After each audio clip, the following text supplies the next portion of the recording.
प्रभु तेरी वाणी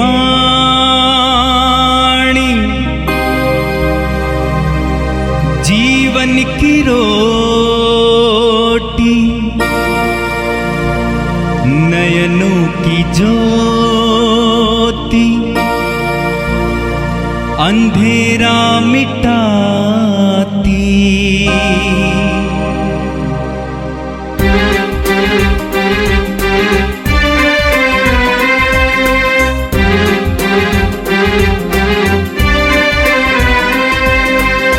प्रभु तेरी वाणी जीवन की रोटी, नयनों की ज्योति, अंधेरा मिटाती। प्रभु तेरी वाणी जीवन की रोटी, नयनों की ज्योति, अंधेरा मिटाती। वाणी वाणी वाणी वाणी वाणी पवित्र है, शाश्वत है, जीवन का मन्ना है। 3 अक्टूबर शनिवार। पहला पाठ योग का ग्रंथ, अध्याय 42, पद संख्याएँ 1 से 3, 5 से 6 और 12 से 17 तक। योग ने प्रभु को यह उत्तर दिया, मैं जानता हूँ कि तू सर्वशक्तिमान है और अपनी सब योजनाएं पूरी कर सकता है। मैंने ऐसी बातों की चर्चा चलाई जिन्हें मैं नहीं समझता। मैं ऐसे चमत्कारों के विषय में बोला जो मेरी बुद्धि से परे हैं। मैंने दूसरों से तेरी चर्चा सुनी थी, अब मैं तुझे अपनी आँखों से देखा है। इसलिए मैं धूल और राख में बैठकर रोते हुए पश्चाताप कर रहा हूँ। प्रभु ने योग के पहले दिनों की अपेक्षा उसके पिछले दिनों को अधिक आशीर्वाद दिया। उसके पास 14,000 भेड़ें, 4,000 ऊँट, बैलों की 1,000 जोड़ियाँ और 1,000 गधियाँ थीं। उसके 14 पुत्र उत्पन्न हुए और 3 पुत्रियाँ। उसने पहली का नाम यमीमा रखा, दूसरी का कसिया और तीसरी का केरेन-हपुक। देश भर में ऐसी स्त्रियाँ नहीं मिली जो योब की पुत्रियों के समान सुंदर हो। योब ने उन्हें अनेक भाइयों के साथ विरासत का भाग दिया। इसके बाद योब 140 बरस जीवित रहा और अपने पुत्र पौत्रों की 4 पीढ़ियां देख सका और बहुत बड़ी उम्र में चल बसा। यह प्रभु की वाणी है। संत लूकस के अनुसार पवित्र सुसमाचार, अध्याय 10, वाक्य 17 से 24 तक। 72 शिष्य सानंद लौटे और बोले, हे प्रभु, आपके नाम के कारण अब दूत भी हमारे अधीन हैं। यीशु ने उन्हें उत्तर दिया, मैंने शैतान को बिजली की तरह स्वर्ग से गिरते देखा। मैंने तुम्हें सांपों, बिच्छुओं और बैरी की सारी शक्ति को कुचलने का सामर्थ्य दिया है। कुछ भी तुम्हें हानि नहीं पहुंचा सकेगा। लेकिन इसलिए आनंदित ना हो कि अब दूत तुम्हारे अधीन हैं, बल्कि इसलिए आनंदित हो कि तुम्हारे नाम स्वर्ग में लिखे हुए हैं। उसी घड़ी यीशु ने पवित्र आत्मा से परिपूर्ण होकर आनंद के आवेश में कहा, हे पिता, हे स्वर्ग और पृथ्वी के प्रभु, मैं तेरी स्तुति करता हूं, क्योंकि तूने इन सब बातों को ज्ञानियों और समझदारों से छिपाकर मेरे बच्चों के लिए प्रकट किया है। हाँ पिता, यही तुझे अच्छा लगा।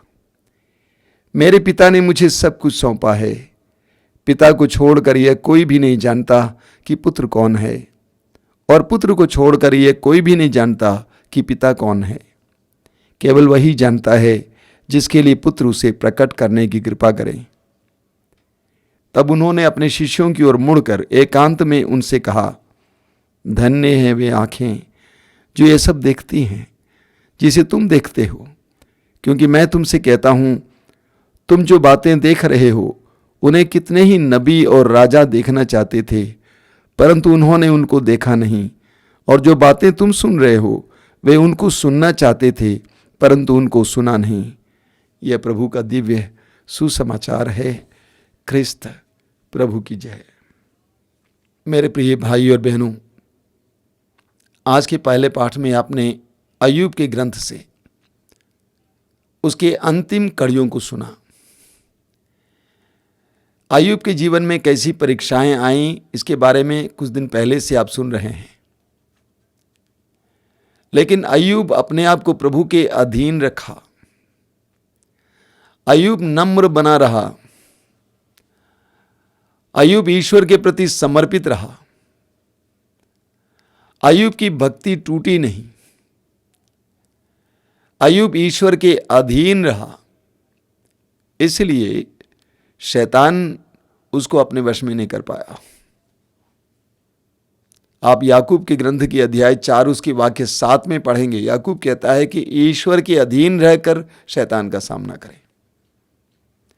अय्यूब के जीवन में इतनी विपत्तियां आई, इतनी दर्दनाक पीड़ाओं से उसको गुजरना पड़ा, लेकिन अय्यूब की भक्ति टूटी नहीं, विश्वास टूटा नहीं।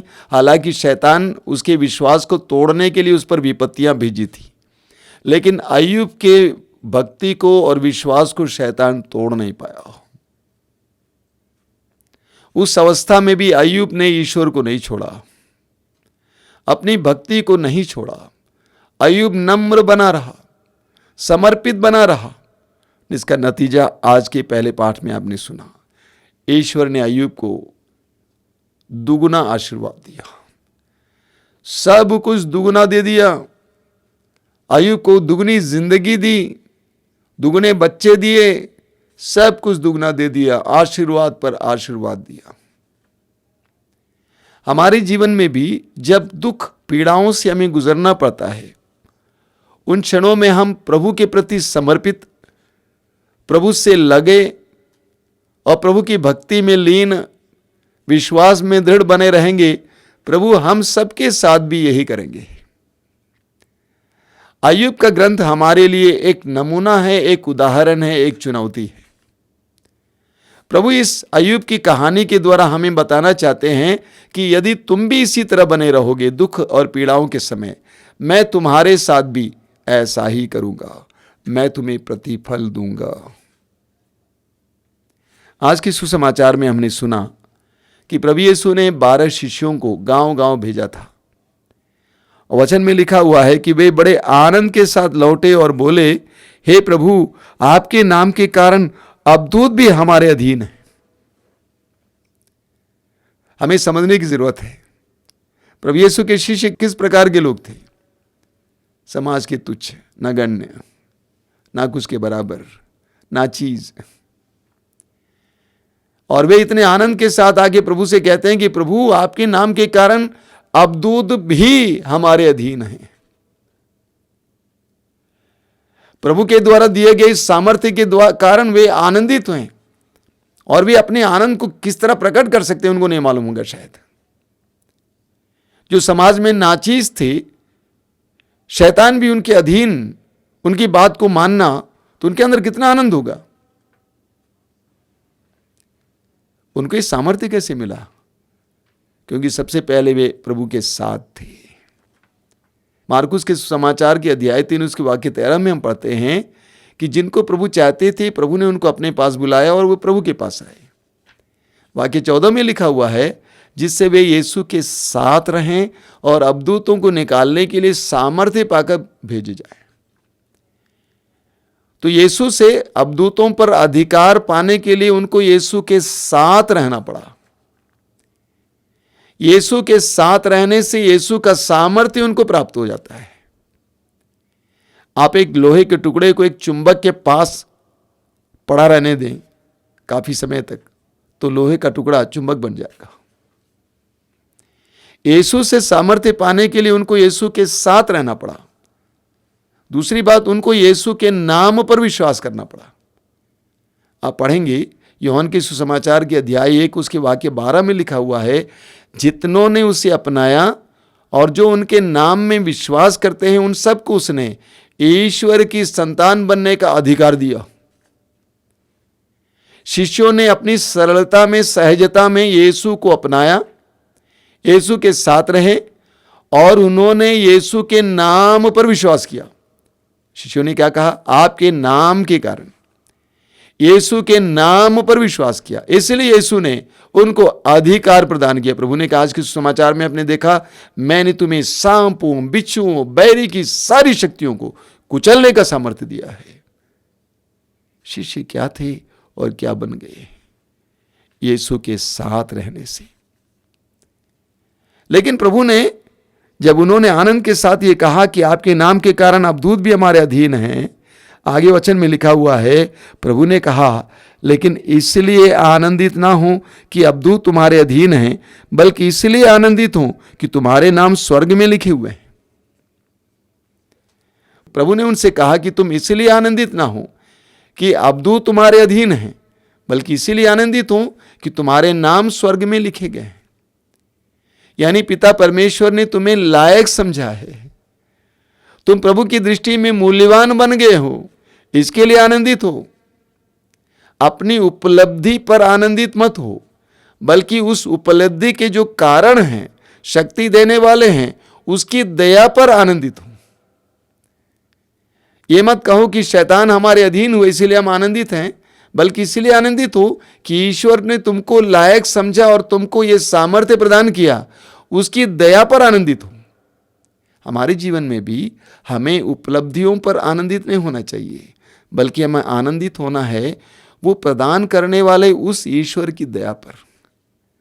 हमारे जीवन में जब चमत्कार होते हैं, बड़े बड़े कार्य होते हैं, उस समय हमें नम्र बनना चाहिए और कहना चाहिए प्रभु मैं इसके योग्य नहीं हूं, लेकिन तूने मुझे योग्य बनाया, तू महान है। आगे हम पढ़ते हैं कि प्रभु पवित्र आत्मा से भर जाते हैं।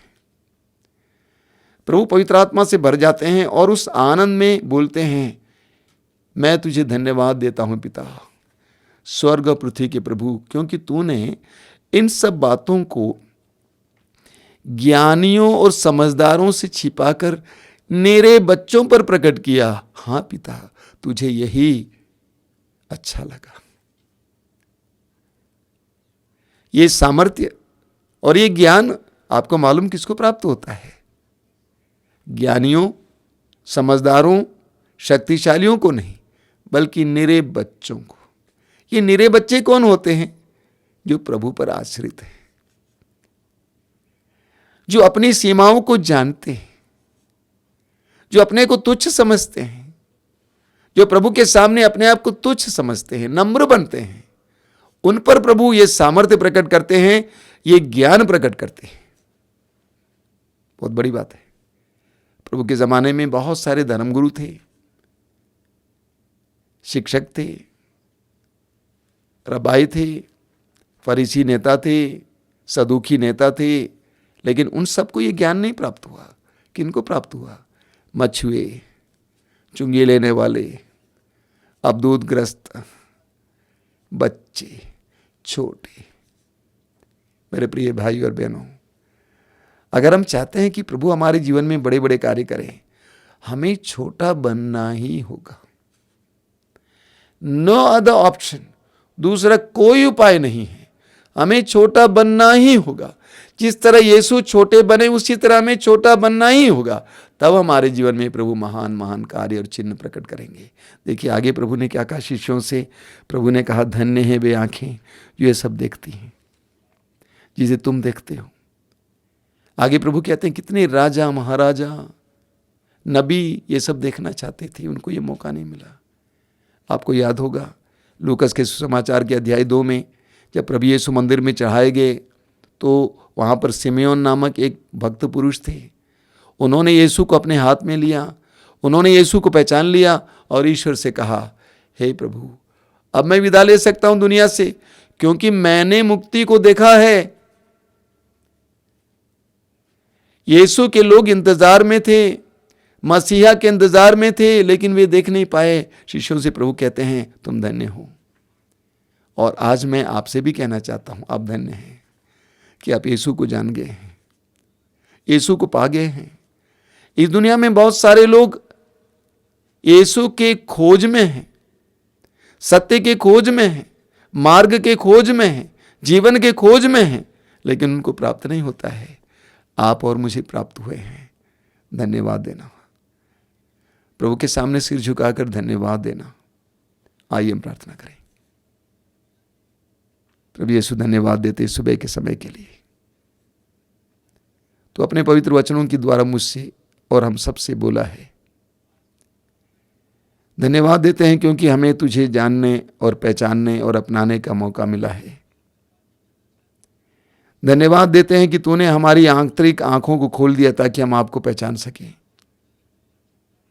धन्यवाद देते हैं कि आज के दिन के लिए इस वचन के द्वारा तूने हमारे हृदय को आनंदित किया है। हम भी कुछ नहीं थे, हम भी नाचीज थे, ना कुछ के बराबर थे, लेकिन तूने हमें चुना और ये छिपा हुआ ज्ञान हमारे ऊपर प्रकट किया, हम पर प्रकट किया है। ये सामर्थ्य हमें दिया है।